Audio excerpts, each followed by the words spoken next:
Hello, I'm Mr. Franklin, and today we're going to take a look at reaction stoichiometry. In this unit, what we're going to be looking at is we're going to be doing things, we're going back to the mole, we're going to be going back to our triangle, and we're going to be looking at how do we calculate mole-to-mole ratios and perform calculations with this ratio. And this is going to be building on what we've already been doing. Then we're going to look at limiting reactants, or reagents is another name for a reactant. And then we're going to look at how things are produced. So if you think of this as reactant, and you look at this as product, then it will make sense as we go. Okay? So, but we're going to start off with some basics. So let's take a look. So for this unit, we're going to calculate how much of a reactant is needed for a reaction. Okay? We're going to calculate how much of a product is produced. We're going to determine which reactant will run out or limit or stop the reaction from happening. We're going to determine if the reaction was complete or actually happened the way it's supposed to by calculating the percent yield. Because we're really wanting to do this in the laboratory, we want to know how much we have, how much I can actually measure out, and because our scales are measured in grams, we're going to need to do some calculations because our balanced equations are written in moles. Okay, so we're going to be kind of doing what we did a couple of units ago, where we were given grams, and we're going to calculate how many moles there were using the triangle. Okay, so this part right here is going to use the triangle.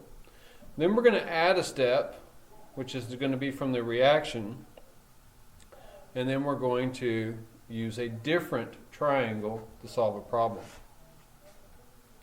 Now, as we go forward, I'm going to start off by giving you balanced equations. I'm going to give you the balanced equation to start off with, but it's going to be crucial that you make sure it is balanced before you begin anything.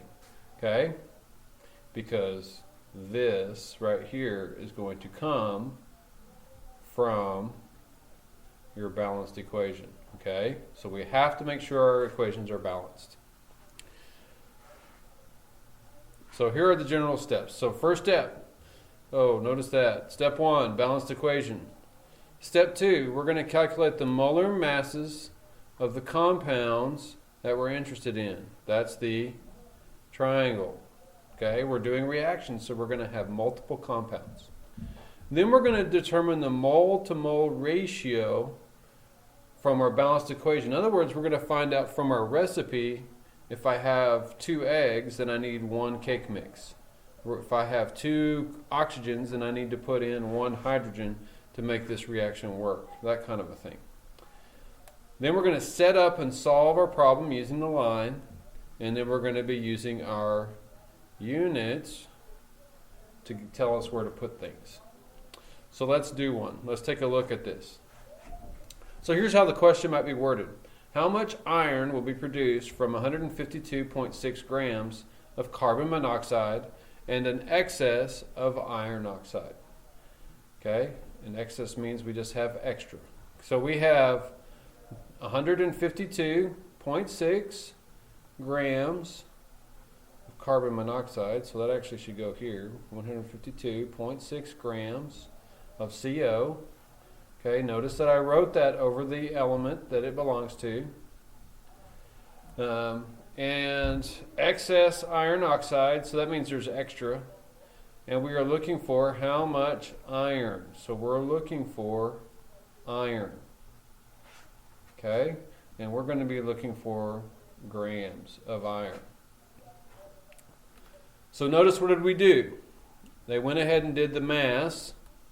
Basically, they did the triangle. Okay, 1 mole is equal to that, and 1 mole of iron is equal to 55.85. Okay, and we're going to work this all the way from the beginning here in just a second, but I just want to give you an overview. So once they find the molar mass, they start with what they're given. So given, just like we've been doing. Then they put grams are here, so grams has to go here, and then they pull 1 mole from the triangle. So grams in moles from the triangle.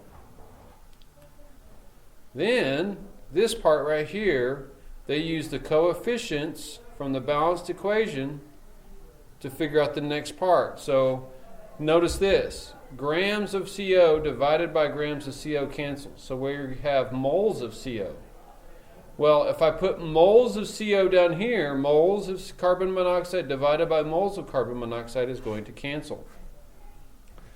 But notice now what have I changed it? Because of this ratio, because of my recipe. So for every 3 of these, I'm going to have 2 of these. I have now converted this reaction, in a sense, if you will, into moles of iron. So now that I have moles of iron, I can figure out how many grams by putting the triangle here. Okay? So we're going to check our units to make sure that we actually have grams of iron like we were looking for. Okay? So let's see if my mouse will cooperate. So let's do one from the very beginning. So how many grams of CO2? Well, that's my question, so I know I'm looking for grams of CO2 are produced from the combustion of 50 grams of propane. 50 grams of propane. Okay, and we're going to assume that we have as much oxygen as we can want.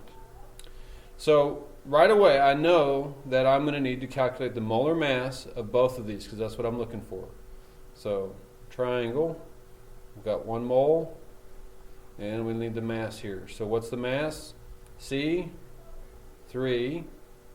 times the mass of carbon, 12 point, look on your periodic table, 0.011, and then hydrogen, 8 times 1.008 equals 36.033 and 8.064.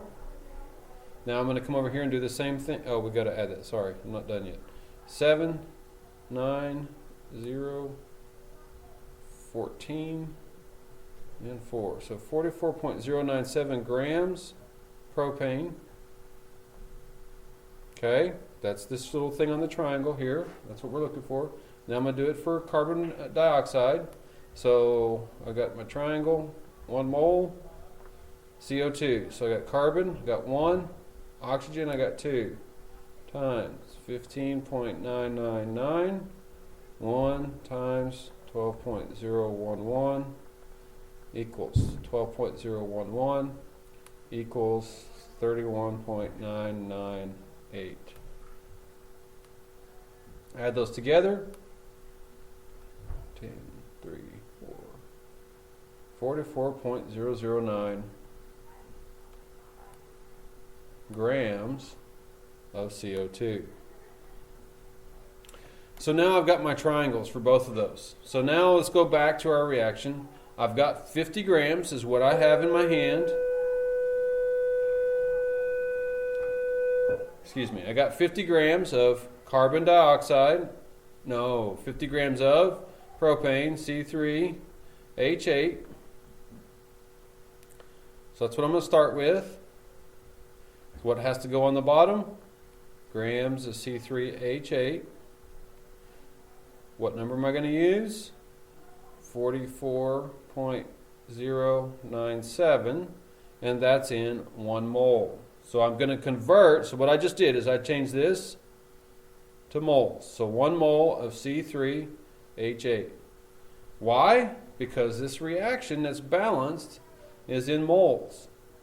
So grams cancel, grams cancel. But I don't want moles of C3H8. I want carbon dioxide. So I'm going to convert it. How do I convert it? Because 1 mole of C3H8 is going to produce or equal 3 moles of CO2. So now I got a conversion factor and I can put that on here. So what goes on the bottom? Moles C3H8. And what am I going to? I'm going to moles CO2. And so I've got a ratio of 1 to 3, or 3 to 1, 3 to 1 carbon dioxide to propane. So that cancels. And now I've got moles of CO2. But what does my question ask for? It asks for how many grams. So I'm going to take my grams, from here, and where do I put it? Do I put it down here? No, because what goes down here? Moles of CO2, right? Remember, if it's on top, we got to write it on the bottom so it'll cancel. And since it's my final answer, I want it to be grams of CO2. I write that on top. And where do I get that conversion factor? From my triangle, right? So 1 mole is equal to 44.009 grams. So now, multiply across the top, multiply across the bottom, and then divide. 50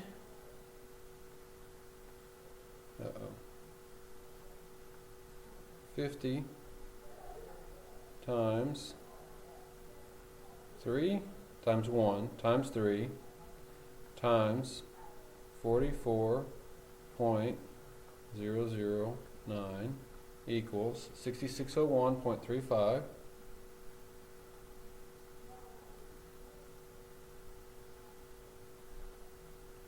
divided by, multiply across the bottom, 44.00 or 0.097, not 0.097.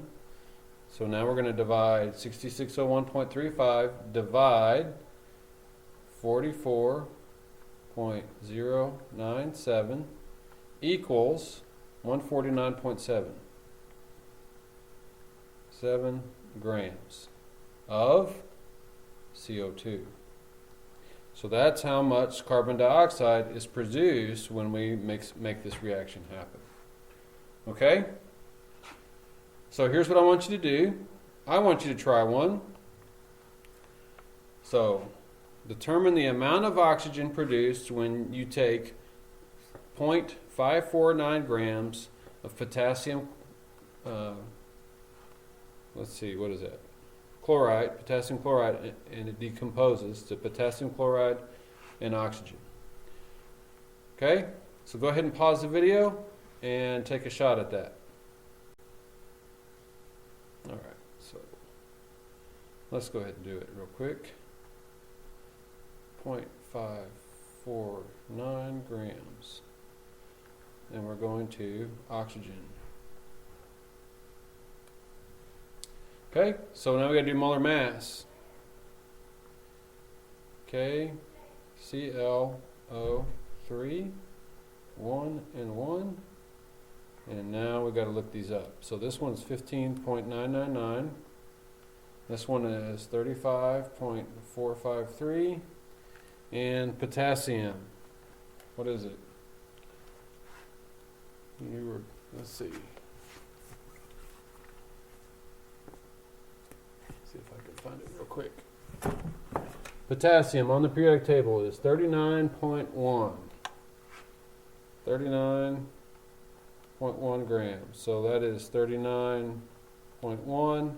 That one is 35.453. And that one is 48 minus 3, which is 47.997.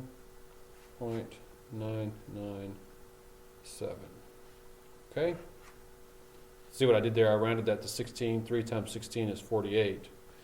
And 3 times 0.001, you subtract it and you get that. Shortcut for doing it in your head. Okay, now we add those together.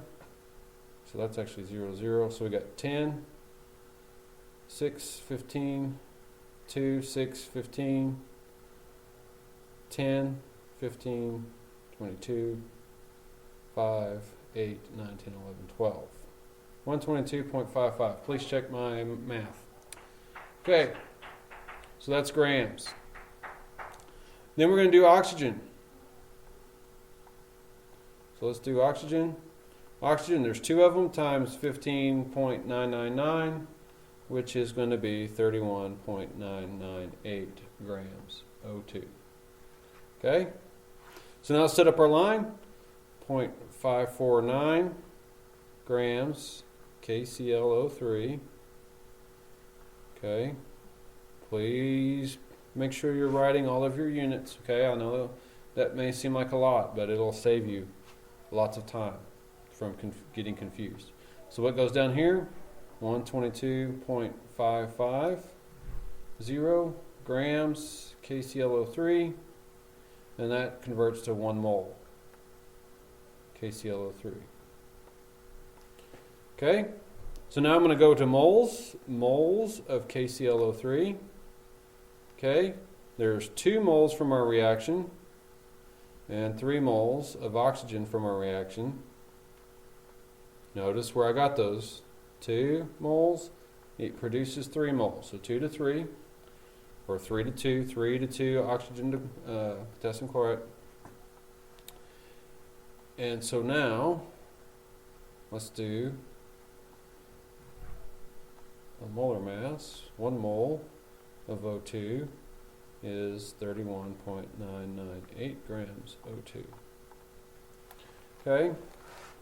And then you multiply across the top, multiply across the bottom, and then divide. If you happen to start seeing things that might cancel out, you're welcome to go ahead and do that. But just for this problem, I'm going to go ahead and multiply everything across the top and then divide by, and then multiply across the bottom. So let's do that.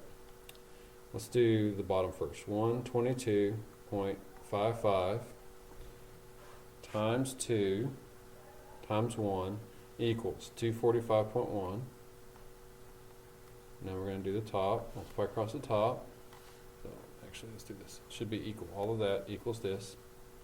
Okay, so now I've got 0.549 times 1 times 3 times 31.998 equals 52.7. Okay, 0, 1, if you want to go to 3 decimal places. And then I'm going to go divide 245.1 equals 0.21. 0.21 grams of O2. Okay? Is what's produced in this reaction. So that would be your final answer. Check your answer, see what you got. Just remember this, okay? This is important. In each one of these, we've had our given, then we went to the triangle. So we've had given, triangle with our molar mass, and then we had our equation, our reaction. Then we went back to the triangle, but for the other chemical, multiplied across the top, multiplied across the bottom, and we get our answer. Okay? Now right now we are just going from grams of something to grams of others. We can actually do this where we start here and go to here. Or we can start here and go to here. A lot of it depends on what we're given and what we're looking for. But we're going to keep it simple for now. And we are going to just start with the mass and go all the way. So this one, here's our given, triangle, reaction, our equation, triangle, and calculate. Okay? Given, triangle, reaction, triangle. Given, triangle, reaction, triangle, answer. Okay? All right. Try the ones that I've given you on your homework.